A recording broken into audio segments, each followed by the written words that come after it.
Hey everybody. Hey everybody. Yeah, back again. And I just thought I will try to answer a very interesting question around formations in football. Sitting here watching this, Bel- um, sorry, Netherlands Austria game. Very, actually, the best game of the day in my opinion. It's at 1-0 right now with an hour gone. And my question is, is a back three formation necessarily a defensive formation? I mean, I have my opinion on this question, but I'm curious to hear what different people think about this. And I thought this game is actually the best game to talk about it because the Netherlands play, actually both teams play at 3-5-2, and Belgium, who played earlier, are playing at 3-4-3 for several years now under Roberto Martinez. And so I thought, yeah, this might be a good opportunity if you just kind of like visit this because the general perception is that if you play a back three, you're thinking defense first. But oh, almost, holy cow, that was almost a goal. Sorry for the interruption. But so yeah, I'm watching the game live and I'm kind of like commenting on it because both of these teams are playing a 3-5-2 and they're using it differently. The Netherlands are a possession-based team in their 3-5-2 formation, right? So they playing with the ball and they're very front-footed. So I don't know if any of you are watching this game right now, but like if you think of I think Antonio Conte brought the back three back recently, right? With his Chelsea when he went to Chelsea, I think the year after Mourinho like got fired the second time. I think Mourinho was there like 2014-15, won the league with Diego Costa and Cesc Fabregas, and then lot John Terry, and then Antonio Conte comes in the next season after Chelsea finished 10th the previous year. He wins the league playing a back three. I think they lose a game to Arsenal 3-0 at the Emirates, changes to a back three. And that back three formation is a very counter-attack, kind of like, defense first and then attack with wide space behind the opposing defenses. However, there's a lot of ways to play. Even doesn't matter which formation you have: 3-4-3, 3-5-2, 4-3-3, 4-3-1-2, 4-2-3-1, whatever your formation is. I think the philosophy carries out the way the team plays more than the actual structure. Because even when you're playing in a 3-4-3 or 3-5-2, you don't basically stagnate and again move in those banks.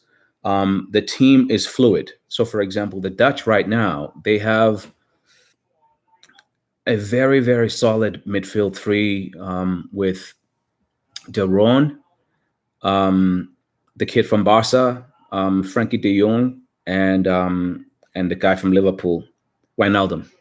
So that's that three in front of a back three, and then with the wingers on, Dumfries on the right, and then the guy from Crystal Palace on the left, left wing back. I forget his name, but they have most of the ball, and they are playing a lot of this game in the Austrian half. Like right now, they're just stringing passes along, because the 3-5-2 especially allows you to dominate midfield, and therefore you have ownership of the ball for longer periods of the game.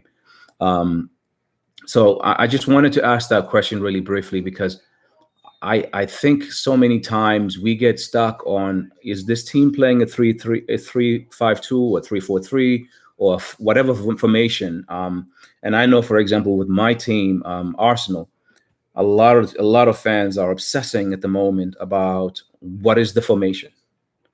Whereas like with Arteta, a lot of the time, whether we're starting with the back four, we usually have what looks like a three at the back with two in the middle and five up front, or sometimes two at the back, three in the middle, It's almost like a cone, right? Where you have 5 channels in the front area with 3 guys covering up. Should the ball be lost, we can keep the press and keep the team pushed back, and then 2 guys in the defense. So it's like a cone literally facing upwards to the opposing half. And you can do that by having, a 3-5-2. You just like push one of your center backs into the midfield, and then you already have one of the midfielders joining up front, and then you have your wing backs making your 5 channels. So, like you can have those 5 channels, and that's what basically football attacking looks like most of these days. You have 5 up front in terms of like different channels, outside left, outside right, and 3 guys, 2 in the half spaces and the 1 guy in the middle. And then there's the 3. Liverpool do it with the fullbacks. They push Trent Alexander-Arnold and Robertson on the left side, and then they have the front 3, which is 2 inverted wingers. So you have Mane coming in from the left, Salah coming in from the right. Both of them, a left-footed guy playing on the right and a right-footed guy playing on the left, which allows them to kind of like connect and link in with Firmino. And then you have those 3 workhorses in midfield, right? And that's normally Wijnaldum, Henderson, with one of the others, right? Like it could be, what's his name, James Milner. It could be Oxlade-Chamberlain. This year, Thiago kind of like made himself a little bit more of a presence there. Fabinho. So like Liverpool has like 3 guys rotating in midfield, and those guys tend to sit, and you find that the fullbacks are higher than those midfield 3, playing with Mane on the left, Salah on the right, and Firmino in the middle. So I just wanted to answer that quick question. I mean, I'll be interested to hear your opinions in the video, in the chat. But yeah, like I call this video the back 3 myth on purpose, because I get the feeling that a lot of people obsess over like what is the formation you're playing, and not looking at the zones that are occupied. Oh, there's almost about 2-0, 3-5-2. And who scores the goal? It's the right wing back, Dumfries, who plays, right back for his club team. And his team, they're pushing him forward. He's not that great of a player, but he's solid. He's an athlete, and so he gets chances. He won the penalty. So like, you have the protection of the 3 center backs, but actually the wing backs have a little bit more license to move forward. And for example, in this game, I don't know if this goal is going to count. The right wing back for the Netherlands won the penalty. Ooh, I think he's onside. Maybe he might be offside. He won the penalty that Depay scored, and then Depay might be out now. Daniel Mullen, actually like an Arsenal Academy graduate, just created the second goal for Dumfries. So Dumfries has been involved in both goals. He scored the 3rd goal in the first game when they won 3-2. And so, like this thing about the back 3 being defensive and whatnot. And I hear a lot of YouTube channels when they're debating the game, and podcasts that I like, actually talking a lot about this. Oh yeah, he played 3 at the back. That's conservative. You got to look at what you have. With the way center backs are made in 2021, it seems anyway. I mean, there are some teams that can do well with 2 center backs at the back, but a lot of center backs now are being encouraged to play more with the ball, and so for some reason, I feel like the tackling and defensive side of the game has been somewhat coached out of these boys at grassroots level. There's still some really good defenders, don't get me wrong, but I do think the level of coaching as far as like defensive setups and structures, it seems to have been watered down. And I think that the rules in the game as well make it a little bit easier. Excuse me.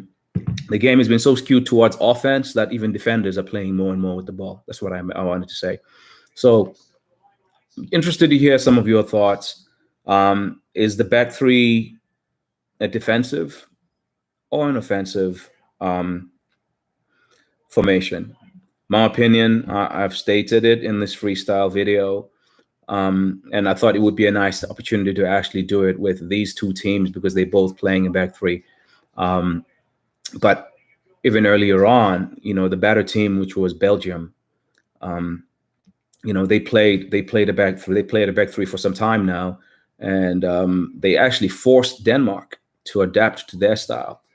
And in closing, again, like in the Champions League final, a team that's been playing the back three since Thomas Tuchel got there after Frank Lampard's firing, Chelsea, they won the Champions League. And if you're watching that Champions League game, it was kind of like a balanced, smart set up by Tuchel. Like they would press when it suited them, but also they were okay letting Manchester City come a little bit higher, pick their pockets and hit them on the counter because they have those very pacey, talented young forwards all over the field at Chelsea. So anyway, I'm interested to see your responses to this. I'm going to enjoy the last 20 minutes of this game. Thank you for those of you who joined. I'll see you soon.